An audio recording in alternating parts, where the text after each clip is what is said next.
नमस्कार, S news मध्ये आपलं स्वागत। मी स्नेहा अंकिता। सविस्तर बातम्यांपूर्वी टाकूयात एक नजर आजच्या ठळक घडामोडींवर। पन्हाळा नगरपालिकेचे नगरसेवक पदाचे 6 उमेदवार बिनविरोध, पण संपूर्ण निवडणूक बिनविरोध करण्याचे प्रयत्न असफल। नगराध्यक्ष पदासाठी दुरंगी लढत। हातकणंगले तालुक्यातील अंबप परिसरात तर करवीर तालुक्यातील परिते परिसरात बिबट्याचा वावर असल्याची स्थानिकांची माहिती। वनविभागाने दोन्ही ठिकाणी ड्रोनद्वारे राबवली शोध मोहीम। शोध मोहिमेत बिबट्या दिसला नसला तरी दक्षता घेण्याचं वनविभागाचं आवाहन।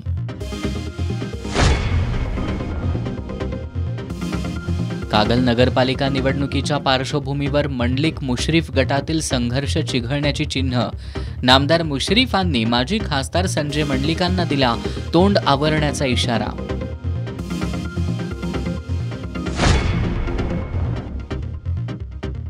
प्रत्येक महिन्याच्या तिसऱ्या शुक्रवारी स्पर्धा परीक्षा मार्गदर्शन आयोजित करणार। स्पर्धा परीक्षांमधील यशस्वीतांच्या सत्कारावेळी जिल्हाधिकारी अमोल येडगे यांची माहिती।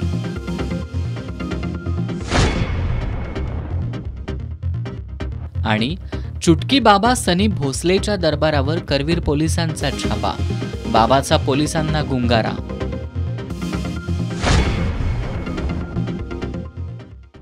हे आहे GTPL SPN डिजिटल नेटवर्क आणि आपण पाहत आहात चॅनल एस।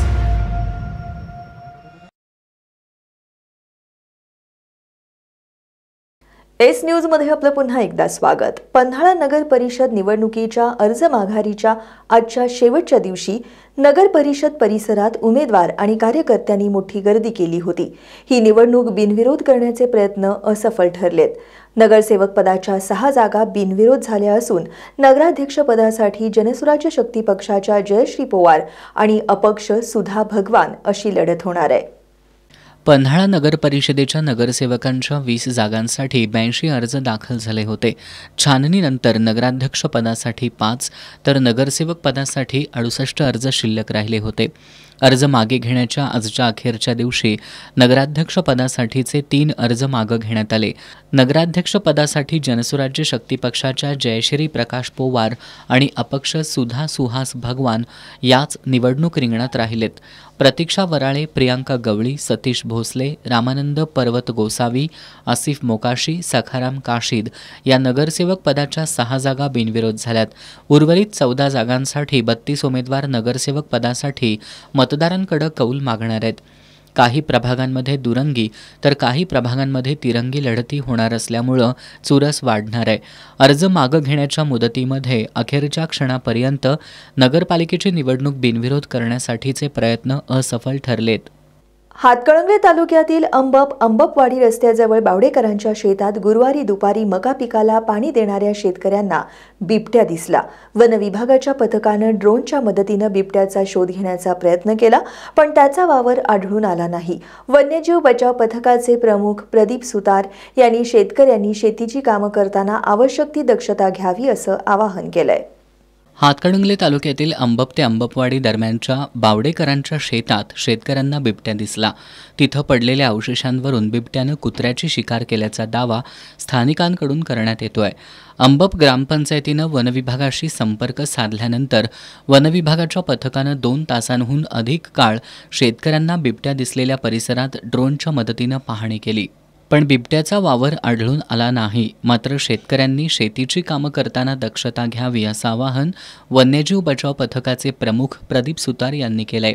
तर सदर गेल्या 8 दिवसापासून अंबपवाडी, मनपाडा या गावांमध्ये वन्यप्राणी बिबटचा वावर लोकांना आढळून येत आहे। त्यानुसार आम्ही वन विभागातर्फे पूर्ण या परिसरामध्ये पाहणी करून ड्रोनच्या सहाय्याने आम्ही शोध मोहीम राबवत आहोत।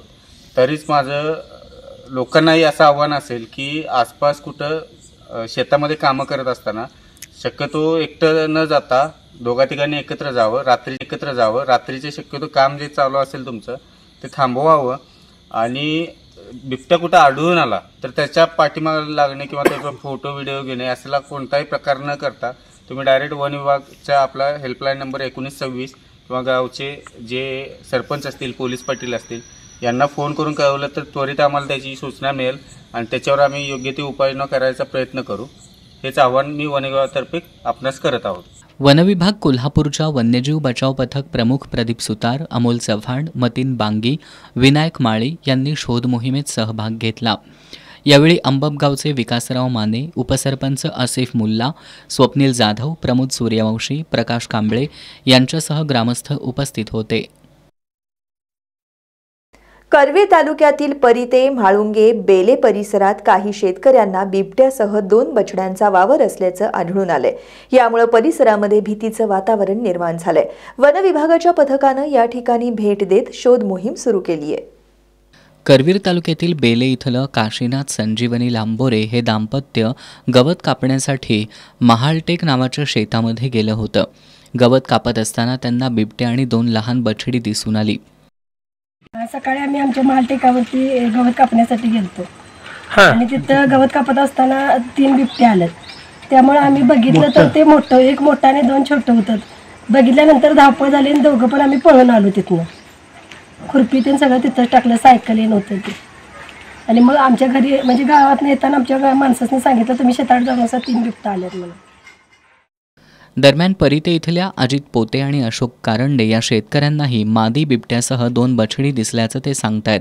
याची माहिती मिळताच वन्यजीव बचाव पथक, इस्पुर्ली पोलीस ठाण्याचे सहाय्यक पोलीस निरीक्षक BR सरवदे, करवीरचे वनक्षेत्रपाल नंदकुमार नलवडे, वनपाल शैलेश शेवडे, वनरक्षक महादेव कुंभार, सरपंच मनोज पाटील यांनी आज दिवसभर ड्रोनच्या सहाय्यानं शोध मोहीम राबवली. मात्र सायंकाळी उशिरापर्यंत बिबट्या आढळून आलेला नाही. परिते गावामध्ये घाटमाथा म्हणून परिसर आहे. यामध्ये लांबोरे काशीनाथ बेले यांना बिबट हा वन्य प्राणी प्रत्यक्षदर्शी दिसून आला. तसेच परिते येथील अजित पोते व अशोक कारंडे यांना घाटमाथ्याच्या पायथ्याशी प्रत्यक्षदर्शी बिबट हा वन्य प्राणी दिसून आला. त्यांच्या सांगण्यावरून वनक्षेत्रपाल करवीर नंदकुमार नलवडे यांच्या मार्गदर्शनाखाली वन विभाग आज सकाळी 11, 11:30च्या दरम्यान ड्रोनद्वारे परिसर पाहणी केली तर प्रत्यक्षदर्शी बिबट हा वन्यप्राणी दिसून आला नाही. त्यानंतर सायंकाळी 6च्या दरम्यान 6 ते 7च्या दरम्यान घाटमाथ्याच्या पायथ्याशी बेले परिसरामध्ये पूर्ण हा परिसर पाहणी करण्याची प्रोसेस चालू आहे. तसेच वन विभाग व पोलीस यंत्रणा बिबट हा वन्यप्राणी पाहणी करण्यासाठी सतर्क आहे. मी लोकांना, ह्या भागातील लोकांना सतर्कतेचा इशारा, तसेच याच्या माध्यमातून काही न्यूज वगैरे बिबट हा वन्यप्राण्याची प्रत्यक्ष व्हायरल झालेला आहे. तरी मी लोकांना आवाहन करतो की कोणत्याही अफवावरती विश्वास ठेवू नका, तसेच गुन्ह्यास पात्र होऊ नका. वनविभागाची रात्रीही शोध मोहीम सुरू राहणार आहे. सध्या सोशल मीडियावर AIच्या माध्यमातून तयार केलेले बिबट्याचे फोटो व्हायरल होत असून नागरिकांनी अफवांवर विश्वास ठेवू नये, मात्र खबरदारी घ्यावी असं आवाहन वनविभागाकडून करण्यात आलंय. कागलमधील प्रभाग क्रमांक 9B मधून शिंदेच्या सेनेच्या नूरजहां निसार नायकवडी यांनी माघार घेतली आहे. कोणत्याही आर्थिक आमिषाला बळी पडला नाही तर तुम्ही निवडणुकीतून माघार का घेतली असा सवाल शिंदे सेनेचे कागल शहर प्रमुख महेश घाटगे यांनी उपस्थित केलाय. आम्ही सर्वसामान्यांना उमेदवारी दिली आहे. आम्हाला आत्तापासूनच आर्थिक आमिष येत आहेत, मात्र आम्ही कोणत्याही आमिषाला बळी पडणार नसल्याचंही त्यांनी सांगितलंय. कागलमधील प्रभाग क्रमांक 9B मधून शिंदे सेनेच्या नूरजहां निसार नायकवडी यांच्यासह एका अपक्ष उमेदवारानं माघार घेतल्यानंतर नामदार हसन मुश्रीफ यांच्या स्नुषा सेहरनिदा नवाज मुश्रीफ यांच्या बिनविरोध निवडीचा मार्ग मोकळा झालाय. मात्र नायकवडी यांच्या माघारीवरून शिंदे सेना या निवडणुकीत तग धरणार का असा प्रश्न उपस्थित होऊन इतर उमेदवारांचं काय होणार अशी चर्चा कागलमध्ये होऊ लागली आहे. या पार्श्वभूमीवर शिंदे सेनेचे शहर प्रमुख महेश घाटगे यांच्यासह उमेदवारांनी पत्रकार बैठक घेत कोणत्याही दबावाला किंवा आमिषांना बळी न पडता शिंदे सेना निवडणूक लढवणार असल्याचं स्पष्ट केलंय. प्रभाग क्रमांक 9B मधून माघार घेतलेल्या नूरजहां नायकवडी यांनी पक्षाला विश्वासात न घेता माघार घेतली असून त्या कोणत्या आमिषाला बळी पडल्या हे त्यांनी जनतेला सांगावं असं आवाहन घाटगे यांनी केलं. तो मिळालेला हक्क, तुम्हाला 9 वर्षांना मिळालेला मतदानाचा हक्क योग्य पद्धतीनं आणि योग्य ठिकाणी धनुष्यबाणाचं चिन्ह दाबून त्यांनी बजावला हवंय. मी जनतेला एक कळकळीची विनंती करतो की आम्ही सर्व उमेदवार हे सर्वसामान्य आहोत. आमच्या समोर वेगवेगळे आर्थिक प्रलोभन यायला सुरुवात झालेली आहे, पण आम्ही त्याला बळी पडणार नाहीये. आता कोण बळी पडलंय, कशा पद्धतीनं पडलंय हे त्याचं उत्तर त्यांनी द्यावं. ते समोर येतील आणि म्हणतील की नाही आम्ही कुठल्याही आर्थिक आमिषला बळी पडलेलो नाही. मग आर्थिक आमिषला बळी पडलेला नव्हता, आम्ही तुम्हाला एवढ्या लहान घटकातून आम्ही तुम्हाला उमेदवारी दिली, लढण्यासाठी प्रोत्साहन दिलं, वय वर्ष अगदी तुमचं 20 ते 22 कॅटेगरीमध्ये होतं, तर तुम्ही का लढला नाही? तुम्ही 9 मध्ये लढत होता तर तुम्ही का लढला नाही? आणि जर तुम्ही माघार घ्यायची होती तर आम्ही तुमच्यासोबत आलो असतो की बाबा ही चूक नाही आणि आम्ही तुमच्यासोबत माघार घेतली असती. पण आम्हाला विश्वासात न घेता, शिंदे ज्यांनी तुम्हाला तिकीट दिलं त्यांना विश्वासात न घेता तुम्ही पुढे जाऊन तिकीटात माघार का घेतली याचा प्रश्न आम्हाला देखील आहे. याचं उत्तर येणाऱ्या जनतेनं 2 तारखेला मतपेटीतून द्यावं अशी आमची अपेक्षा आहे. आम्ही या निवडणुकीत सर्वसामान्यांना उमेदवारी दिली आहे. आता राहिलेल्या उमेदवारांपैकी कुणीही माघार घेणार नाही. या उमेदवारांवर दबाव आणण्याचा प्रयत्न सुरू, मात्र या दबावाला आम्ही बळी पडणार नसल्याचं घाटगे यांनी पत्रकार बैठकीत स्पष्ट केलं. कागल नगरपालिका निवडणुकीसाठी पात्र ठरलेले उमेदवारी अर्ज मागे घेण्याच्या आजच्या शेवटच्या दिवशी नगराध्यक्षपदाच्या लढतीतून दोघांनी माघार घेतली असून 5 उमेदवार निवडणूक रिंगणात आहेत. नगरसेवक पदासाठी आज अखेर 46 जणांनी माघार घेतली असून आता 65 उमेदवार मतदारांचा कौल आजमावणार आहेत. नगरपालिका निवडणुकीत उमेदवारी अर्ज माघार घेण्यासाठी आज अंतिम मुदत होती. आजच्या अंतिम दिवशी कागलमध्ये नगराध्यक्ष पदासाठी पात्र ठरलेल्या 7 पैकी 2 उमेदवारांनी माघार घेतली आहे. त्यामुळे 5 उमेदवार निवडणूक रिंगणात राहिलेत. शिंदे सेनेच्या युगंधरा महेश घाटगे, मुश्रीफ राजे गटाच्या सविता प्रताप माने, राष्ट्रीय काँग्रेसच्या गायत्री इगल प्रभावळकर, शिवसेना ठाकरे गटाच्या शारदा धनाजी नागराळे आणि अपक्ष राणी अरुण सोनुले या 5 उमेदवारांमध्ये आता नगराध्यक्ष पदासाठी लढत होणार आहे. नगरसेवक पदासाठीच्या निवडणूक रिंगणातून आज अखेर 46 उमेदवारांनी माघार घेतली असून 65 जण आपलं नशीब आजमावणार आहेत. मुश्रीफ राजे युतीविरोधात मंडलिक गट अशी इथं लढत होणार आहे. कागलच्या राजकारणातील मुश्रीफ राजे युतीनंतर माजी खासदार संजय मंडलिक आणि नामदार हसन मुश्रीफ यांच्यामध्ये कलगीतुरा चांगलाच रंगलाय. माजी खासदार संजय मंडलिक यांनी या युतीसंदर्भात केलेल्या आरोपांना उत्तर देताना नामदार हसन मुश्रीफ यांनी मंडलिकांना मी बोलायला लागलो तर बात दूर तक जाएगी, त्यांनी तोंड आवरावं आणि सांभाळून बोलावं असा इशारा दिलाय. कागल तालुक्यातील अनपेक्षित युतीचे जोरदार पडसाद कागलच्या राजकारणात उमटू लागलेत. माजी खासदार संजय मंडलिकांनी नामदार हसन मुश्रीफ आणि शाहू ग्रुपचे अध्यक्ष समरजितसिंह घाटगेंवर गंभीर आरोप केलेत. कोण लोकसभेला उभारणार आहे, कोण आणि कोणत्या निवडणुकीला उभारणार आहे, पण मला जी माहिती मिळाली की तसं राजकीय विकासाचा कुठलाही मुद्दा नाही. त्यामध्ये एका नेत्याच्या प्रॉपर्टी कुठं अडकलेले आहे तो विषय आहे आणि दुसरा नेता हा ईडीमध्ये अडकला होता. या दोन्हीतून सुटका व्हावी म्हणून त्यांनी युती केलेली आहे. त्या आरोपांना उत्तर देताना नामदार हसन मुश्रीफ यांनी माजी खासदार संजय मंडलिकांना थेट तोंड आवरण्याचा इशारा दिलाय. पाहुयात नामदार हसन मुश्रीफ आणि माजी खासदार संजय मंडलिकांमधील हा कलगीतुरा. कागलच्या निवडणुकीत नामदार हसन मुश्रीफ मनी आणि मसल पॉवरचा वापर करतायत असा आरोप माजी खासदार संजय मंडलिक यांनी केलाय. या आरोपाला उत्तर देताना नामदार हसन मुश्रीफांनी नूरजहान नायकवडी यांनी आपल्या कामांमुळे प्रभावित होऊन अर्ज मागं घेतला असून यात मनी आणि मसल पॉवरचा प्रश्न कुठं आला असा सवाल उपस्थित केलाय. 11 वर्षाच्या संघर्षानंतर सन्माननीय मुख्यमंत्री महोदयांच्या मध्यस्थीनं माझी आणि समरजित राजे यांची युती झाली. आता 11 वर्षानंतर या तालुक्यामध्ये जिल्ह्यामध्ये शांतता लाभणार असेल यासाठी आम्ही दोघांनी युती केली. हा तालुक्याच्या जनतेच्या भल्यासाठी आणि विकासासाठी युती आहे. आता जे आमच्या विरोधी उमेदवार संजय मंडलिकांनी जे उभे केलेले आहेत ते आहेत सगळे हमीदवाडा कारखान्याचे कर्मचारी, त्यांच्या कर्मचाऱ्यांच्या पत्नी, त्यांची मुली, आणि अशी पद्धतीनं त्यांना कर्मचारी असताना आणि ते घेऊन जात आहेत म्हणजे त्यांना कर्मचाऱ्यांचा सुद्धा विश्वास राहिलेला नाही. आणि काल जी घटना घडली आणि एक आमची स्नुषा विनोद निवडून आली, त्या नायकुडी या तरुणीने स्वतःहून आज दिलेला आहे की मी मुश्रीफ साहेबांच्या कामावर प्रेम म्हणून आणि त्यांच्या कामावर आनंद करण्यासाठी, त्यांना पाठिंबा देण्यासाठी मी उमेदवारी परत घेतलेली आहे. त्यात मनी आणि मसल पॉवरचा कुठं संबंध आला? नामदार हसन मुश्रीफ ईडीकडून सुटण्यासाठी आणि समरजितसिंह घाटगे जमिनीचं आरक्षण उठवण्यासाठी एकत्र आलेत. या माजी खासदार संजय मंडलिकांच्या आरोपाला उत्तर देताना नामदार हसन मुश्रीफांनीही हे त्यांचं अज्ञान आहे असा टोला लगावलाय. संजय मंडलिकांचं अतिशय अज्ञान आहे. ईडी मधून माझी कोर्टातून निर्दोष मुक्तता कधीच झालेली आहे. एकही माझी केस आता जवळजवळ कोर्टामध्ये न्यायालयामध्ये नाही. त्यापूर्वी सुद्धा माझ्यावर काही आरोप झालेले नव्हते. त्यामुळे यावेळेला सुटण्याची आवश्यकतासाठी करण्याची आवश्यकता नव्हती. तसे राजे यांनी आरक्षण उठवण्यासाठी केलं जे म्हटलेलं आहे ते अतिशय निराधार आहे. कारण त्यांच्या राज्यामध्ये तालुक्यामध्ये जिल्ह्यामध्ये इतक्या जमिनी आहेत की एखाद्या जमिनीच्या तुकड्यासाठी आरक्षणासाठी अशा प्रकारचा निर्णय ते कधीच घेणार नाही. माजी खासदार मंडलिकांनी 2009च्या लोकसभा निवडणुकीवेळी जनता सदाशिवराव मंडलिक यांच्या मागे उभी राहिली होती. तशाच पद्धतीनं आता आपल्या मागे उभा राहील असा विश्वास व्यक्त केलाय. यावर नामदार हसन मुश्रीफ यांनी असं होणार नाही असं सांगत माजी खासदार मंडलिकांना तोंड आवरण्याचा इशारा दिलाय. आता मंडलिक साहेब कुठं आणि संजय मंडलिक कुठं, मंडलिक साहेबांचं काम किती, आता याबद्दल मी संजय मंडलिक यांच्यावर मी अजून बोलायला होतो. बात दूर दूर तक जाएगी. मी काही व्यक्तिगत टीका करणार नाही.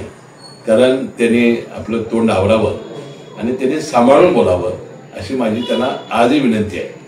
कागलमधील राजकीय संघर्ष संपवण्यासाठी आम्ही एकत्र आलोय असं नामदार हसन मुश्रीफ आणि समरजितसिंह घाटगे सांगत असले तरी या युतीवर माजी खासदार संजय मंडलिक ज्या पद्धतीनं टीका करतायत आणि त्यावर नामदार हसन मुश्रीफांकडून त्यांना थेट तोंड आवरण्याचा इशारा दिला जातोय हे बघता कागलमध्ये आता मंडलिक मुश्रीफ संघर्ष नव्यानं उफाळून येण्याची चिन्ह दिसतायत.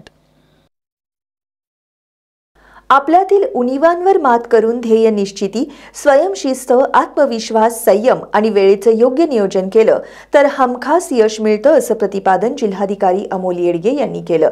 स्पर्धा परीक्षेतील गुणवंतांचा सत्कार आणि स्पर्धा परीक्षा मार्गदर्शन कार्यक्रमात ते बोलत होते. यापुढे प्रत्येक महिन्याच्या 3ऱ्या शुक्रवारी मोफत स्पर्धा परीक्षा मार्गदर्शन आयोजित केलं जाईल असं जिल्हाधिकाऱ्यांनी सांगितलं. जिल्हाधिकारी कार्यालयाच्या वतीनं स्पर्धा परीक्षांमधील यशस्वीतांचा सत्कार आणि स्पर्धा परीक्षा मार्गदर्शन असा संयुक्त युवा संवाद कार्यक्रम महाराणी छत्रपती ताराराणी सभागृहात आयोजित करण्यात आला होता.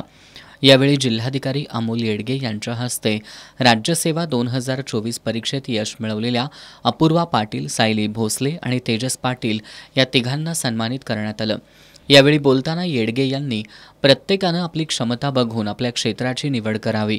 फक्त मोटिवेशनल व्हिडिओ बघून स्पर्धा परीक्षेकडे वळू नका. यातील आव्हानं आधी समजून घ्या, मगच या क्षेत्राकडे वळा असा सल्ला दिला. आपल्यातील उणिवांवर मात करून ध्येयनिश्चिती, स्वयंशिस्त, आत्मविश्वास, संयम आणि वेळेचं योग्य नियोजन केलं तर हमखास यश मिळतं. यापुढे प्रत्येक महिन्याच्या 3ऱ्या शुक्रवारी मोफत स्पर्धा परीक्षा मार्गदर्शन आयोजित केलं जाईल असं जिल्हाधिकारी येडगे यांनी सांगितलं. अपूर्वा पाटील यांनी आपला संघर्षमय प्रवास उलगडला. 5 वर्ष अपयश येऊनसुद्धा अभ्यासात सातत्य ठेवल्यानं यशप्राप्ती झाल्याचं त्यांनी सांगितलं. सायली भोसले यांनी आपलं संपूर्ण कुटुंब प्रशासकीय सेवेत आहे, हीच माझ्यासाठी प्रेरणा ठरल्याचं सांगितलं. आपल्या प्रयत्नात सातत्य ठेवा आणि येणाऱ्या आव्हानांना आनंदानं सामोरं जा असं आवाहन त्यांनी केलं.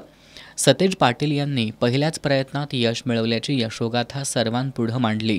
यावेळी गुणवंत विद्यार्थ्यांचे कुटुंबीय, विविध विभागांचे प्रशासकीय अधिकारी, स्पर्धा परीक्षांचा अभ्यास करणारे विद्यार्थी, विद्यार्थिनी उपस्थित होते. रंकाळा तलाव परिसरातील हरिओम नगर पोल्ट्री फार्म जवळ मोठ्या प्रमाणात विनापरवाना वृक्षतोड झाल्याचा प्रकार समोर आलाय. या ठिकाणी खैर, धावडा, बांबू, निलगिरी, चिंच यासह विविध वृक्षांची विनापरवाना तोड करण्यात आली आहे व मानव अधिकार सहायता संघानं महापालिका प्रशासनाकडे वृक्षतोड करणाऱ्यांवर फौजदारी स्वरूपाची कारवाई करावी अशी मागणी केली आहे. गेल्या काही दिवसांपासून कोल्हापूर महापालिका हद्दीतील शेकडो झाडांची बेकायदेशीर तोड करण्यात येते. असं असताना देखील महापालिकेचा उद्यान विभाग मात्र डोळेझाक करत असल्याचं दिसून येत आहे. हरिओम नगरमधील पोल्ट्री फार्मजवळ खैर, धावडा, बांबू, निलगिरी, चिंच यासह अनेक वृक्षांची तोड करण्यात आल्याबद्दल याबाबत मानवाधिकार सहाय्यता संघानं महापालिका प्रशासनाकडे तक्रार दाखल केली आहे. या तक्रारीनंतर महापालिकेच्या उद्यान विभागाकडून पंचनामा करण्यात आलाय. बेकायदेशीर वृक्षतोडीबद्दल संबंधितांवर कारवाई करावी अशी मागणी मानवाधिकार सहाय्यता संघाचे जिल्हाध्यक्ष बंडा लोंढे यांच्यासह दीपक सामानगडकर यांनी केली आहे. आमच्या संघटनेचे पदाधिकारी इथे त्यासनी कळालं की इथं मोठ्या प्रमाणात प्लॉटिंग चालू आहे आणि मोठ्या प्रमाणात इथं वृक्षतोडी पण आहे, झाडाची कत्तल होत आली आणि आम्ही इथं पाहणी करताना बघितलं की मोठ्या प्रमाणात झाडं तोडायची चालू आहे आणि इथल्या आम्ही त्या कंट्रॅक्शनवाल्याला बोललो की हे काय कशाबद्दल चालले, तर तिने आम्हाला आरुरावच्या आमच्या पदाधिकाऱ्यांनी भाषा केली, त्याला व्हिडिओ देखील करू दिला नाही. तरी पण आमच्या पदाधिकाऱ्यांनी त्याचा व्हिडिओ केला आणि त्यासनी सांगितलं की जा तुला काय करायचं ते कर. अशा पद्धतीत त्याला आमच्या पदाधिकारी ट्रीटमेंट दिली. साहेब, आज आमच्या संघटनेमार्फत आम्ही गेले 10 ते 12 वर्ष वृक्षारोपण असू दे, आज ह्या बघितलं तर पर्यावरणाची जी हानी होत आहे ऑक्सिजनची, आणि जर अशा पद्धतीने जरी गलीच कामार हे करत असले तर याला आम्ही महानगरपालिकेने जाब विचारला आहे व महानगरपालिकेची लोकही आलेले आहेत तिथं आणि आम्ही त्यासनी चांगल्या पद्धतीनं फौजदारी गुन्हा यांच्यावर सर्वांच्यावर गुन्हा दाखल करावा ही अशी आम्ही विनंती केलेली आहे. आमच्या पदाधिकाऱ्यांनी सांगितलं होतं की कमीत कमी तिथं 500 झाडं तोडलेली आहेत आणि इथं महानगरपालिकेचे लोक अधिकारी आल्यानंतर पंचनामा केला आणि त्या पंचनाम्यामध्ये दिसून आलं की 180 झाडं तोडलेले आहेत. पण असं आमचं ठामपणे मत आहे की 500 झाडाच्या वर इथं कत्तल झालेले आहे आणि याच्यामध्ये फोटोमध्ये पण आहे बघा, याच्यात चंदनासारखी काही साहेब झाडं दिसतात. जवळजवळ मला वाटतं चंदनाची याच्यात 10-12 झाडं असतील आणि ह्याची पण तस्करी झाली असं आम्हाला वाटतंय. 100% गरज आहे आणि सगळी इथून जी झाडं वृक्षातोडून झालेली ती सगळी इथून गायब झालेली आहेत लोक. जागेवर आता आज आम्ही या इथं पाणी करण्यासाठी आलो आहे, तर या इथं एकही झाडाचं या इथं कुठलंही या इथं मागमूस दिसत नाही आहे किंवा किती झाडं सोडलीत ह्याचं तुम्हाला या इथं काहीही दिसत नाही आहे. त्यांनी पंचनामा आम्हाला करून दिला, पण पंचनाम्यामध्ये यांनी किती झाडं तोडलीत, फक्त त्यांनी 180 झाडं तोडलीत, पण झाडावर त्यांनी कुठल्याही बुंद्यावर नंबरिंग केलेलं नाही आहे. कोणत्याही प्रकारचे या इथं त्यांनी तेथे खाडाखोडा केलेला अजिबात दिसत नाही आहे. त्याप्रमाणे हे पंचनामा पूर्णपणे त्यांनी खोटा चुकीचा केलेला आहे असं आम्हाला या ॲक्च्युली म्हणायचं आहे. यावेळी विक्रम पाटील, सुहास पाटील, महम्मद शरीफ काझी, राजेंद्र माळली, योगेश कांबळे, अनंत पाटील, ओंकार लोंढे, विनायक पाटील यांच्यासह मानवाधिकार सहाय्यता संघाचे सदस्य उपस्थित होते. या अगोदर राजाराम तलाव परिसरातील कन्व्हेन्शन सेंटरसाठीची वृक्षतोड चर्चेत असताना आता हा दुसरा प्रकार समोर आल्यामुळं महापालिका प्रशासनाच्या दुर्लक्षाबद्दल वृक्षप्रेमींमधून नाराजी व्यक्त होतीये. उमेदवारांवर दबाव येत असल्याच्या भीतीनं कागलमधील मंडलिक गटाच्या उमेदवारांना अज्ञात स्थळी नेण्यात आलं होतं. आज अर्ज मागं घेण्याची मुदत संपल्यानंतर त्यांना कागलमध्ये आणण्यात आलं. यावेळी वीरेंद्र मंडलिक यांनी उमेदवार सहलीला नव्हे तर देवदर्शनासाठी गेले होते असं सांगितलं. नगरपालिका आणि नगरपंचायत निवडणुकीसाठी आज उमेदवारी अर्ज माघार घेण्याचा अखेरचा दिवस होता. अर्ज मागं घेण्याची मुदत संपल्यानंतर शिंदे सेनेचे नगराध्यक्ष आणि नगरसेवक पदाच्या उमेदवारांचं कागलमध्ये आगमन झालं. यावेळी बसस्थानक चौकात असणाऱ्या छत्रपती शिवाजी महाराजांच्या अश्वारूढ पुतळ्याला पुष्पहार अर्पण केल्यानंतर शिंदे सेनेचे वीरेंद्र मंडलिक यांनी माध्यमांशी संवाद साधला. पालकमंत्री प्रकाश आंबेडकर, माजी खासदार संजय मंडलिक आणि समविचारी पक्षांच्या नेत्यांनी येत्या 2 दिवसात बैठक घेऊन त्यातून आमची आघाडी जाहीर करणार असल्याचं त्यांनी सांगितलं. आम्ही आमचे उमेदवार कुठेही सहलीला नेलेले नव्हते. उमेदवार विजयी व्हावेत यासाठी आम्ही देवदर्शनासाठी गेलो होतो असं वीरेंद्र मंडलिक यांनी सांगितलं. कोल्हापुरातील NCC गट मुख्यालयाच्या वतीनं प्रतिवर्षाप्रमाणे यंदाही 24 ते 27 नोव्हेंबर या कालावधीत कोल्हापूर विशाळगड कोल्हापूर या ऐतिहासिक मार्गावर छत्रपती शिवाजी महाराज पदभ्रमंती मोहीम आयोजित करण्यात आली आहे. NCC कोल्हापूर ग्रुपचे कमांडर ब्रिगेडियर RK पैठणकर यांनी ही माहिती दिली. कोल्हापुरातील NCC गट मुख्यालयाच्या वतीनं पन्हाळगड ते विशाळगड या ऐतिहासिक मार्गावर छत्रपती शिवाजी महाराज पदभ्रमंती मोहीम आयोजित करण्यात येते. यंदा 24 ते 27 नोव्हेंबर या कालावधीत या पदभ्रमंती मोहिमेचं आयोजन करण्यात आलंय.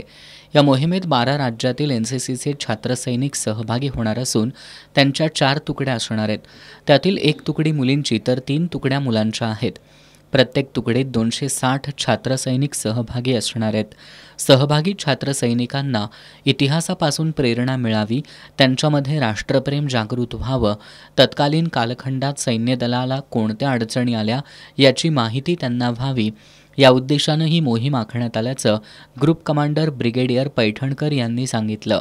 7 दिवसांच्या ट्रेकमध्ये त्यांना फक्त महाराष्ट्राचा इतिहास, छत्रपती शिवाजींचं हिस्ट्री आणि इथल्या फ्लोरा फाउनाची पण माहिती दिली जाईल आणि त्या बरोबरच त्यांना एक स्पिरिट ऑफ ॲडव्हेंचरबद्दल सुद्धा अवगत केलं जाईल. त्यांना एक त्या खडतर ह्याच्यात त्यावेळेस कसे लोक राहायचे, कशी युद्ध जिंकली गेली ह्याबद्दल त्यांना थोडीशी माहिती दिली जाईल. आणि ह्यासाठी आपले महाराष्ट्र डायरेक्टरेटचे जे ॲडिशनल डायरेक्टरेट जनरल त्यागी आहेत ते पहिल्या बॅचला फ्लॅग ऑफ करणार आहेत आणि आम्ही शाहू महाराजांना मुलींच्या बॅचला फ्लॅग ऑफ करायला इन्व्हाइट केलेलं आहे. या मोहिमेतील मुलांच्या तुकडीला अतिरिक्त महासंचालक, महाराष्ट्र संचालनालय, NCCचे मेजर जनरल विवेक त्यागी, तर मुलींच्या तुकडीला खासदार शाहू महाराज छत्रपती हे हिरवा झेंडा दाखवणार आहेत. या मोहिमेत सहभागी होणाऱ्या देशभरातील छात्र सैनिकांना महाराष्ट्राच्या संस्कृती तसंच ऐतिहासिक कालखंडाची ओळख व्हायला मदत होणार आहे, असा विश्वास पैठणकर यांनी व्यक्त केला. यावेळी deputy colonel Anup Ramachandran, lieutenant colonel Dhanaji Desai आदी उपस्थित होते. मालेगावमधील 3 वर्षीय मुलीवरील अत्याचार करून तिची हत्या करण्यात आली आहे. हा खटला जलदगती न्यायालयात चालवून आरोपीला लवकरात लवकर कठोर शिक्षा द्यावी यासह अन्य मागण्या अखिल भारत हिंदू महासभेनं केल्यात. तहसीलदार नर्मदा चौगुले यांना या मागण्यांचं निवेदन सादर करण्यात आलंय. नाशिक जिल्ह्यातील मालेगाव तालुक्यातल्या एका गावामधील 3 वर्षीय चिमुरडीवर अत्याचार करून तिची निर्घृण हत्या करण्यात आली आहे. या घटनेचा राज्यभरातून निषेध व्यक्त केला जात असून आरोपीला कठोर शिक्षा देण्याची मागणी होतीये. कोल्हापुरातील अखिल भारत हिंदू महासभेनंही या घटनेचा निषेध करत हा खटला जलदगती न्यायालयात चालवून आरोपीला लवकरात लवकर शिक्षा द्यावी, साक्षीदारांना विशेष सुरक्षा द्यावी आणि जिल्हा आणि राज्य पातळीवर बाल सुरक्षा यंत्रणा, हेल्पलाईन आणि पोलीस गस्तीमध्ये वाढ करावी अशा मागण्या केल्यात. महासभेच्या वतीनं आज तहसीलदार नर्मदा चौगुले यांना या मागण्यांचं निवेदन देण्यात आलं. यावेळी जिल्हाध्यक्ष राजेंद्र तोरसकर, जिल्हा प्रवक्ते सुनील सामंत, मनोहर सोरप, शीला माने, रश्मी साळुंखे, विकास जाधव, सुरेश जाधव, प्रशांत पाटील, शेखर विरकर उपस्थित होते. शिवाजी पेठेतील वेताळ तालीम मंडळाच्या वतीनं वेताळ कार्तिक उत्सव मोठ्या उत्साहात पार पडला.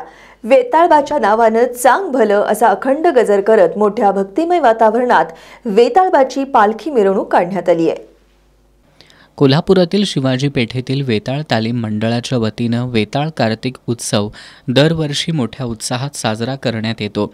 यंदा या उत्सवाची सुरुवात गुरुवारी 20 नोव्हेंबर रोजी सकाळी देवाला अभिषेक करून करण्यात आली. यानंतर पुजारी आशिष राऊत यांनी वेताळबाची खडी महापूजा बांधली. त्यानंतर सजवलेल्या पालखीत वेताळबाची उत्सव मूर्ती विराजमान करून पालखी सोहळ्याला प्रारंभ झाला. यावेळी कोल्हापूर भाजपचे प्रदेश सचिव महेश जाधव, विकी महाडिक यांच्या हस्ते पालखीचं पूजन करण्यात आलं. पालखी मार्गावर आकर्षक रांगोळी, फुलांच्या पायघड्या आणि विद्युत रोषणाई करण्यात आली होती. यासह मिरवणुकीत धनगरी ढोल, पी डबाक या पारंपरिक वाद्यांचा समावेश होता. वेताळबाचे सेवक प्रदीप अपराध यांनी पालखी सोहळ्यात वेताळबाची वेशभूषा केली होती. पालखी यादव चौक, नेताजी तरुण मंडळ, खंडोबा तालीम मंडळ, प्रसाद तरुण मंडळ या मार्गे पालखी पुन्हा मंदिराजवळ आली. वेताळबाच्या नावानं चांगभलच्या गजरानं परिसर दुमदुमून गेला होता. मोठ्या उत्साहात आणि भक्तिमय वातावरणात हा पालखी सोहळा पार पडला. यावेळी शिवसेनेचे जिल्हाप्रमुख सुजित चव्हाण, शहर प्रमुख शिवाजी जाधव, माजी नगरसेवक अजिंक्य चव्हाण, वेताळ तालीम मंडळाचे अध्यक्ष अजित चव्हाण, उपाध्यक्ष उत्तम कोराणे, सचिव महिपतराव पांडे, माजी उपमहापौर विक्रम जरग, राजेंद्र चव्हाण, वेताळ तालमीचे सागर कोराणे, राजेंद्र साळोखे, बाबा राऊत, संग्राम राऊत, अमर राऊत, शिवाजी जाधव, सौधन अपराध, मनोज पवार, बंडा साठे, विवेक घोरपडे यांच्यासह भाविक मोठ्या संख्येनं उपस्थित होते. विद्यार्थ्यांमध्ये शिवप्रेरणा जागृत व्हावी यासाठी पेठ वडगावच्या छत्रपती शिवाजी विद्यानिकेतन आणि दिशा इंग्लिश मीडियम स्कूलच्या वतीनं शिवचरित्र पारायण सोहळ्याचं आयोजन करण्यात आलंय. दिशा स्कूलच्या प्रांगणात 25 नोव्हेंबर ते 1 डिसेंबर या कालावधीत हा सोहळा होणार असून यात 1500हून अधिक विद्यार्थी सहभागी होणार आहेत. मुख्याध्यापक राजेंद्र माने यांनी पत्रकार बैठकीत ही माहिती दिली. मोबाईलच्या जगात विद्यार्थ्यांमध्ये वाचनाची आवड वाढावी, शिवप्रेरणा जागृत व्हावी यासाठी पेठवडगावच्या छत्रपती शिवाजी विद्यानिकेतन आणि दिशा इंग्लिश मीडियम स्कूल यांच्या संयुक्त विद्यमानं शिवचरित्र पारायण सोहळ्याचं आयोजन करण्यात आले. स्कूलच्या प्रांगणात 25 नोव्हेंबर ते 1 डिसेंबर या कालावधीत सकाळी 8 ते 11 या वेळेत हा सोहळा होणार आहे. मुख्याध्यापक राजेंद्र माने यांनी पत्रकार बैठकीत ही माहिती दिली. या पारायण सोहळ्यात कृष्णराव अर्जुन केळुस्कर यांनी छत्रपती शिवाजी महाराजांवर लिहिलेल्या पुस्तकाचं विद्यार्थ्यांकडून वाचन केलं जाणार असून या सोहळ्यात 1500हून अधिक विद्यार्थी सहभागी होणार आहेत. पत्रकार बैठकीला विभाग प्रमुख समाधान सासणे, क्रीडा शिक्षक नितीन लंबे उपस्थित होते. पन्हाळा तालुक्यातील माले इथले ग्रामपंचायत अधिकारी रायशिंग वळवी हे कोणतंही काम करताना विश्वासात घेत नाहीत असा आरोप ग्रामपंचायत सदस्य विक्रम जमदाडे यांनी केलाय. त्यांनी वळवींच्या बदलीच्या मागणीसाठी ग्रामपंचायतीसमोर 1 दिवसाचं लाक्षणिक उपोषण केलं. येत्या काही दिवसात वळवींची बदली झाली नाही तर पंचायत समिती कार्यालयासमोर आमरण उपोषण करू असा इशारा दिलाय. पन्हाळा तालुक्यातील माले इथले ग्रामपंचायत अधिकारी रायशिंग वळवी हे कोणतंही काम करताना सदस्यांना विश्वासात घेत नसल्याचा आरोप सदस्य विक्रम जमदाडे यांनी केलाय. त्यांनी वळवी यांची बदली करावी अशी मागणी करणारं निवेदन पन्हाळा पंचायत समितीच्या गटविकास अधिकाऱ्यांना सादर केलं होतं. मात्र याबाबत कार्यवाही झाली नसल्यानं सदस्य जमदाडे यांनी माले ग्रामपंचायतीसमोर 1 दिवसाचं उपोषण केलं. या उपोषणाला उपसरपंच स्मिता कोडोलकर, माजी उपसरपंच अरविंद चौगुले, अण्णा ब्रिगेडचे अध्यक्ष विनोद दीपक यांच्यासह ग्रामस्थांनी पाठिंबा दिला. येत्या काही दिवसांमध्ये ग्रामपंचायत अधिकारी रायशिंग वळवी यांची बदली झाली नाही तर पन्हाळा पंचायत समितीसमोर आमरण उपोषण करू असा इशारा विक्रम जमदाडे यांनी दिलाय. राज्य नाट्य स्पर्धेत 19 नोव्हेंबर रोजी बुधवारी रात्री जयसिंगपूरच्या नाट्य शुभांगी मंडळाच्या वतीनं व्यंकटेश माडगुळकर लिखित तू वेडा कुंभार हे नाटक सादर करण्यात आलं. 1960च्या काळातील गाव खेड्यातील संस्कृती आणि वारसा लोक आज देखील कसा जपतायत हे या नाटकातून दाखवण्यात आलंय. राज्यनाट्य स्पर्धेत बुधवारी जयसिंगपूरच्या नाट्य शुभांगी संस्थेनं तू वेडा कुंभार हे नाटक सादर केलं. व्यंकटेश माडगुळकर लिखित हे नाटक इजाप्पा कुंभार या व्यक्तिरेखेभोवती फिरतं. बलुतेदार इजाप्पा गावातील अपप्रवृत्ती संपवण्यासाठी खून करतो. शिक्षा भोगून परतल्यानंतर त्याला गावाचं गावपण हरपल्यानं अधिक त्रास होतो. सुभाष टाकळीकर यांनी इजाप्पाची भूमिका साकारली आहे. गेली 50 वर्षे आमची संस्था कार्यरत आहे.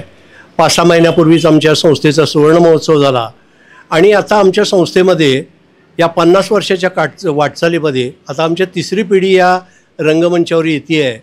आता मधल्या पिढीमधले आमचे जे सहकारी कलाकार आहेत त्यापैकी आमचा मित्र शिरीष यादव यानं हे नाटक बसवलेलं आहे. तसं जर पाहायला गेलं तर हे नाटक संहिता जुनी आहे, पण आपण आज व्यावसायिक रंगभूमीवर असो किंवा कुठेही हौशी रंगभूमीवर आता जुनी नाटकंसुद्धा त्याच जोमानं पुढे येत आहेत.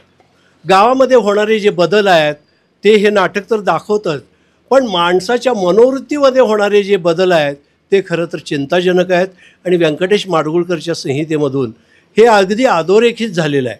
आणि वैशिष्ट्य म्हणजे आम्ही दरवेळेला प्रायोगिक नाटकं केली, पौराणिक केली, ऐतिहासिक केली, अनेक प्रकारची नाटकं केली आणि ह्या वेळेला हे आम्ही जुनं सामाजिक समस्या मांडणारं नाटक यावेळेला आम्ही सादर केलेलं आहे.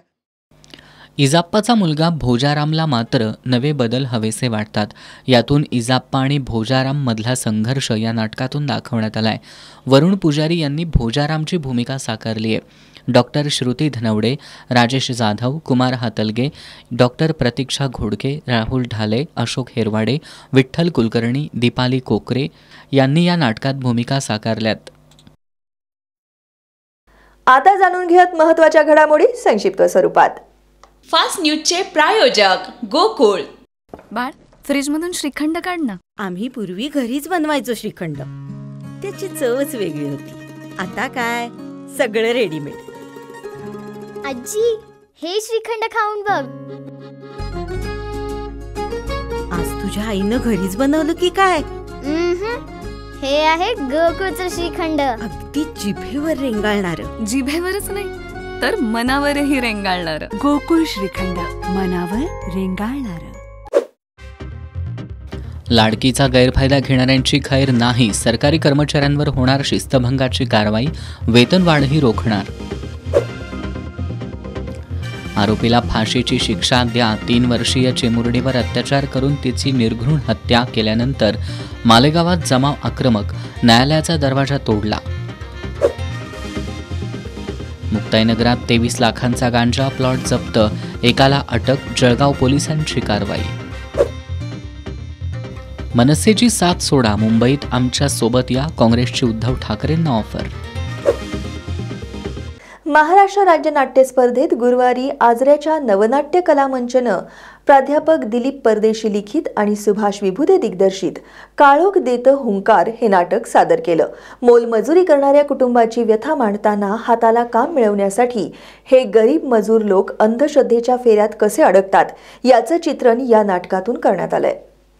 आजरा इथल्या नवनाट्य कलामंचनं राज्यनाट्य स्पर्धेत गुरुवारी जगण्याच्या चक्रव्यूहाची धगधगणारी दाहकता मांडणारं काळोख देतं हुंकार हे नाटक सादर केलं.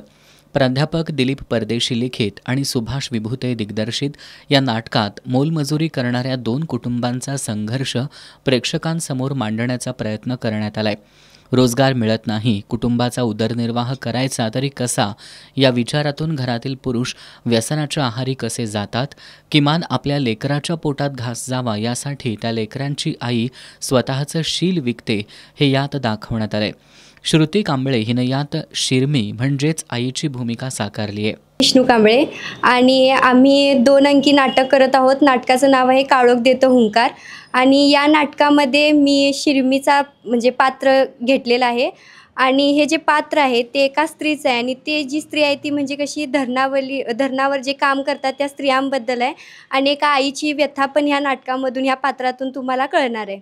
दुसऱ्या कुटुंबात पत्नीच्या आजारपणासाठी पैसे उभे राहावेत म्हणून घरातील पुरुष हा कुटुंब नियोजनाची शस्त्रक्रिया करून घेतो.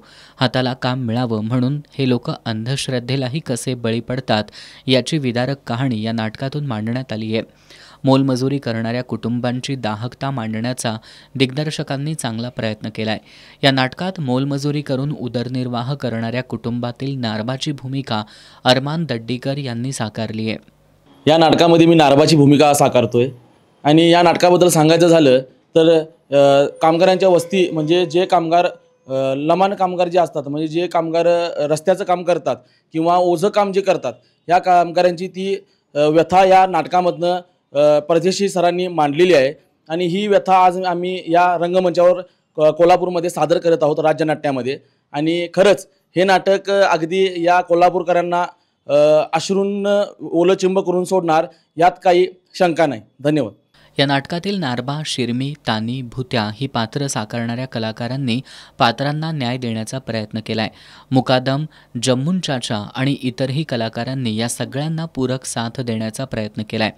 नेपथ्य, संगीत आणि प्रकाश योजनेतून नाटकाचा आशय रसिकांपर्यंत पोहोचवण्याचा प्रयत्न करण्यात आलाय. चुटकी वाजवून गुप्तधन मिळवून देतो, भूतबाधा दूर करतो, लग्न जुळवून देतो अशा प्रकारची आमिष दाखवून लोकांची आर्थिक लुबाडणूक करणाऱ्या चुटकी बाबाचा व्हिडिओ आज समाज माध्यमांमध्ये व्हायरल झाल्यानंतर या बाबावर कारवाईची मागणी होत होती. पण या बाबाचा दरबार नेमका कुठे आहे याची माहिती मिळत नव्हती. करवीर पोलिसांनी त्याच्या नाना पाटील नगर परिसरातल्या दरबारावर छापा टाकलाय. पण या छाप्यात बाबा मात्र पोलिसांना सापडलेला नाहीये. चुटकी वाजवून भूतबाधा दूर करतो, गुप्तधन मिळवून देतो, करणी काढतो अशी बतावणी करून लोकांना भुलवणारा बाबा हा सनी भोसले नावाचा व्यक्ती असल्याचं स्पष्ट झालंय. या बाबाचा व्हिडिओ व्हायरल झाल्यानंतर कारवाईची मागणी होत होती. पण या बाबाविरोधात तक्रार करायला कोणी पुढे येत नसल्यानं पोलीस या बाबापर्यंत पोहोचू शकत नव्हते. अखेर उत्तरेश्वर पेठेतील गणेश काटकर यांनी या बाबाविरोधात पोलिसात तक्रार दाखल केली आहे. चुटकी बाबानं नोकरी मिळवून देतो, विवाह जुळवून देतो अशी हमी देत काटकर यांच्याकडून 45,000 रुपये घेऊन त्यांची फसवणूक केल्याच्या तक्रारीवरून करवीर पोलिसांनी चुटकी बाबा सनी भोसले विरोधात गुन्हा दाखल केलाय. पोलिसांनी त्याच्या क्रांतिसिंह नाना पाटील नगरातील दरबारावर छापा टाकला. तिथं पोलिसांना गंडे, दोरे, अंगारे, धुपारे, काळ्या बाहुल्या, कवटी असं साहित्य सापडलंय. मात्र हा बाबा पोलिसांना सापडलेला नाही. या बाबाचा शोध सुरू असल्याचं करवीरचे पोलीस निरीक्षक किशोर शिंदे यांनी सांगितलं. पुलाची शिरोलीमधील कोरगावकर कॉलनी परिसरात मंगळवारी रात्री पूर्व वैमनस्यातून दिगंबर कांबळे यांच्यासह त्यांच्या कुटुंबियांवर एडक्यासारख्या घातक हत्यारानं हल्ला करण्यात आला होता. या हल्ल्याप्रकरणी वैभव बेडेकर याच्यासह चौघांची गुरुवारी सायंकाळी शिरोली MIDC पोलिसांनी धिंड काढली. न्यायालयानं या चौघांना 5 दिवसांची पोलीस कोठडी सुनावली आहे. हातकणंगले तालुक्यातील पुलाची शिरोली इथल्या विलासनगर परिसरात मंगळवारी रात्री 10 वाजण्याच्या सुमाराला दिगंबर कांबळे आणि त्यांच्या कुटुंबियांवर वैभव बेडेकर याच्यासह चौघांनी प्राणघातक शस्त्रानं हल्ला करून त्यांना जखमी केलं होतं. यानंतर चौघांनी परिसरात हातात हत्यारं घेऊन दहशत माजवण्याचा प्रयत्न केला होता.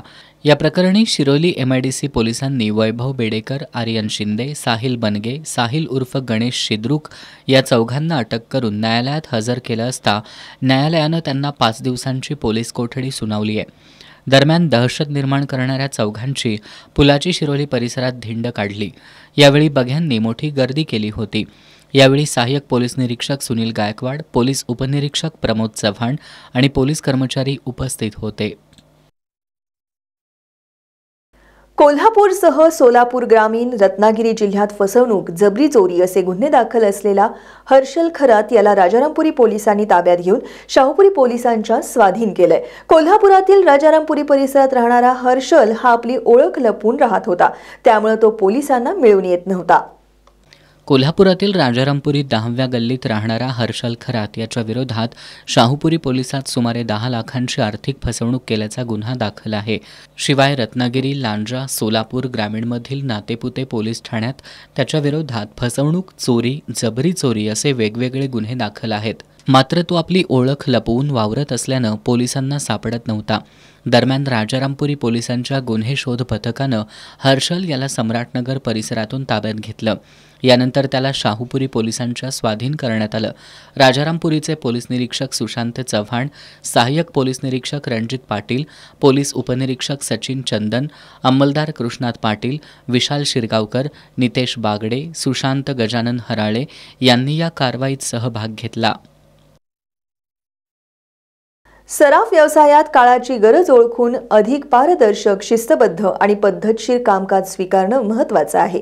बदलत्या स्पर्धेत टिकून राहण्यासाठी व्यवसायात बदल करणारे सराफ व्यावसायिक प्रगती साधतील असं मत चार्टर्ड अकाउंटंट दीपेश गुंदेशा यांनी व्यक्त केलं. India bullion and jewellers association IBZA, Kolhapur सराफ व्यापारी संघ आणि वर्ल्ड गोल्ड काउन्सिलच्या सहयोगानं सराफी व्यावसायिकांसाठी आयोजित चर्चासत्रात ते बोलत होते. Indian bullion and jewellers association IBZA, Kolhapur सराफ व्यापारी संघ आणि वर्ल्ड गोल्ड काउन्सिलच्या सहयोगानं सराफ व्यावसायिकांसाठी चर्चासत्राचं आयोजन करण्यात आलं होतं. यावेळी मार्गदर्शन करताना चार्टर्ड अकाउंटंट दीपेश गुंदेशा यांनी आजच्या बदलत्या बाजारपेठेत ग्राहकांच्या वाढत्या अपेक्षा, दैनंदिन व्यवहारातील गुंतागुंत तसंच वाढती स्पर्धा यामुळे सराफ व्यावसायिकांनी तंत्रज्ञान, नोंदवही, नियम पालन आणि आधुनिक व्यावसायिक पद्धतीचा स्वीकार करणं अत्यावश्यक असल्याचं सांगितलं. कर नियम, आर्थिक नोंदी, सुरक्षित व्यवहार तसंच नुकत्याच झालेल्या GST, आयकर, मनी लॉन्ड्रिंग प्रतिबंधक तरतुदी, PMLA आणि हॉलमार्किंग यातील बदलांबाबतही चार्टर्ड अकाउंटंट गुंदेशा यांनी मार्गदर्शन केलं. बदलत्या स्पर्धेत टिकून राहण्यासाठी व्यवसायात बदल करणारे सराफ व्यावसायिक प्रगती साधतील असं मत त्यांनी व्यक्त केलं. कोल्हापूर सराफ संघाचे अध्यक्ष राजेश राठोड यांनी चर्चासत्र घेण्यामागील पार्श्वभूमी स्पष्ट केली. IBZAचे विभागीय उपाध्यक्ष विजयकुमार लष्करे यांनी IBZAविषयी माहिती देऊन व्यावसायिकांनी नवतंत्रज्ञान आत्मसात करून व्यवसाय वाढवावा आणि यासाठी IBZA सराफ व्यावसायिकांच्या मदतीसाठी नेहमी तत्पर असेल असं सांगितलं. IBZAच्या विभागीय उपाध्यक्षपदी निवड झाल्याबद्दल विजयकुमार लष्करे, पश्चिम महाराष्ट्र उपाध्यक्षपदी निवड झाल्याबद्दल विजयकुमार भोसले सरदार आणि अर्णव प्रशांत कारेकर यांचा विशेष सत्कार करण्यात आला. यावेळी सराफ संघाचे उपाध्यक्ष विजय हावळ, संचालक अशोक कुमार ओसवाल, संजय रांगोळे, किरण गांधी, शीतल पोतदार, कुमार ओसवाल, जिल्हा सराफ संघाचे उपाध्यक्ष दिनकर ससे, सचिव माणिक जैन, संचालक जितेंद्र राठोड, तेजपाल शहा, अशोक झाड, गजानन बिल्ले, स्वप्नील शहा, धर्मपाल जिरगे, राजू चोपडे, संजय खद्रे, कुमार दळवी, सुहास जाधव, सांगली सराफचे अध्यक्ष जितेंद्र पेंडुरकर, इचलकरंजीचे सचिन देवरुखकर, अमोल ढणाल, जयेश ओसवाल, मधुकर घारे, नंदू बेलवलकर, कुशल ओसवाल याचबरोबर विविध संघटनांचे पदाधिकारी उपस्थित होते. साखर कारखान्यांच्या वजनकाटे तपासणीसाठीच्या भरारी पथकाची बनवाबनवी स्वाभिमानी संभाजी ब्रिगेडनं थेट साखर आयुक्तांसमोरच उघडकीला आणल्याचं स्वाभिमानी संभाजी ब्रिगेडचे कोल्हापूरचे जिल्हाध्यक्ष रुपेश पाटील यांनी सांगितलंय. ज्या त्या जिल्ह्यांचे वैधमापनशास्त्र विभागाच्या अधिकाऱ्यांसह भरारी पथकाचे सदस्य कारखान्यांच्या वजनकाट्यांची तपासणी करतात, पण सातारा जिल्ह्यातील अधिकाऱ्यांनी कोल्हापुरात येऊन वजनकाट्यांची तपासणी केल्याचा प्रकार उघडकीला आलाय. साखर आयुक्तांनी याची गांभीर्यानं दखल घेतल्याचं रुपेश पाटील यांनी सांगितलंय. साखर कारखान्यांच्या वजनकाट्यांच्या तपासणीसाठी भरारी पथकं स्थापन करण्यात आली आहेत. या पथकांमध्ये ज्या त्या जिल्ह्यातील वैधमापनशास्त्र अधिकाऱ्यांसह शेतकरी संघटनांचे प्रतिनिधींचा समावेश आहे. कोल्हापूर जिल्ह्यातील भरारी पथकानं जिल्ह्यातील कारखान्यांची तपासणी सुरू करण्याअगोदरच सातारा जिल्ह्यातील अधिकाऱ्यांनी कोल्हापुरात येऊन काही कारखान्यांची तपासणी करून काटे बिनचूक असल्याची प्रमाणपत्र सुद्धा दिल्याचं आज साखर आयुक्तांच्या बैठकीत स्वाभिमानी संभाजी ब्रिगेडनं उघडकीला आणलंय. ज्या अधिकाऱ्यानं ही कथित तपासणी केली आहे त्याच्याशी साखर आयुक्तांसमोरच संपर्क साधत स्वाभिमानी संभाजी ब्रिगेडचे रुपेश पाटील यांनी हे गौडबंगाल उघडकीला आणलंय. कोल्हापूर जिल्ह्यातील कारखान्यांच्या वजनकाट्यांची तपासणी होत असताना इथल्या वैधमापनशास्त्र विभागाच्या अधिकाऱ्यांसह भरारी पथकातील सदस्यांना याची काहीच कल्पना नसल्यामुळं ही खरंच तपासणी होती का, कारखान्यांकडून पैसे वसुलीचा प्रकार होता, असा सवाल स्वाभिमानी संभाजी ब्रिगेडनं उपस्थित केलाय. यावर साखर आयुक्त कोलते यांनी याची दखल घेत अन्न नागरी पुरवठा विभागाच्या सचिवांकडे याबाबत चौकशी करून कारवाई करण्याचा प्रस्ताव पाठवणार असल्याचं सांगितलंय. शेवटी पुन्हा एक नजर आजच्या ठळक घडामोडींवर. पन्हाळा नगरपालिकेचे नगरसेवक पदाचे 6 उमेदवार बिनविरोध, पण संपूर्ण निवडणूक बिनविरोध करण्याचे प्रयत्न असफल. नगराध्यक्ष पदासाठी दुरंगी लढत. हातकणंगले तालुक्यातील अंबप परिसरात तर करवीर तालुक्यातील परिते परिसरात बिबट्याचा वावर असल्याची स्थानिकांची माहिती. वनविभागानं दोन्ही ठिकाणी ड्रोनद्वारे राबवली शोध मोहीम. शोध मोहिमेत बिबट्या दिसला नसला तरी दक्षता घेण्याचं वनविभागाचं आवाहन.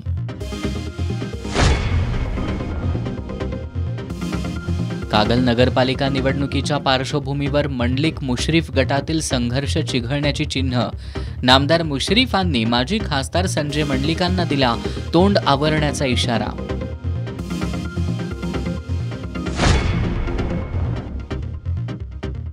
प्रत्येक महिन्याच्या 3ऱ्या शुक्रवारी स्पर्धा परीक्षा मार्गदर्शन आयोजित करणार. स्पर्धा परीक्षांमधील यशस्वीतांच्या सत्कारावेळी जिल्हाधिकारी अमोल येडगेंची माहिती.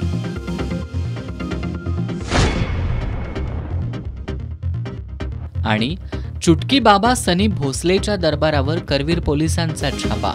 बाबाचा पोलिसांना गुंगारा.